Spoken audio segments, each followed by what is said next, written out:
বেশ কয়েকদিন ধরে শাহবাগ থেকে শেওড়াপাড়া এবং শেওড়াপাড়া থেকে শাহবাগ মেট্রো ট্রেনে চলাচল করা হচ্ছে। আজকেও যাচ্ছি।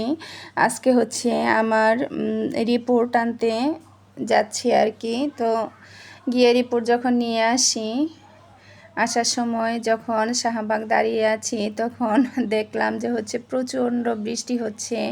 আর এই ট্রেনটা বৃষ্টি মাথায় নিয়ে স্টেশনে পৌঁছালো। তারপর তো ট্রেনে উঠে বাসার উদ্দেশ্যে রওনা দিলাম। আর এই যে এদিকে চারপাশের দৃশ্যগুলা, যদিও গ্লাসটা ফোঁটা ফোঁটা বৃষ্টির পানিতে ভরে আছে সেজন্য অন্ধকার মনে হচ্ছে। এটা সংসদ ভবনের প্রাকৃতিক দৃশ্য।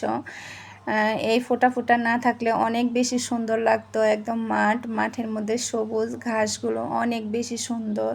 তারপরে তো জিয়া উদ্যান, প্রচুর গাছপালা, যেখানে কিন্তু সবুজের সমারোহ, প্রচুর পরিমাণ গাছ, সবুজ আর সবুজ, যেটা কিনা দেখতে অনেক ভালো লাগে। এবং বিকালের দিকে তো অনেক মানুষ এখানে ঘুরতে আসে, কেউ হাঁটতে আসে, কেউ বা সময় কাটাতে আসে। আমরাও আসি মাঝে মধ্যে।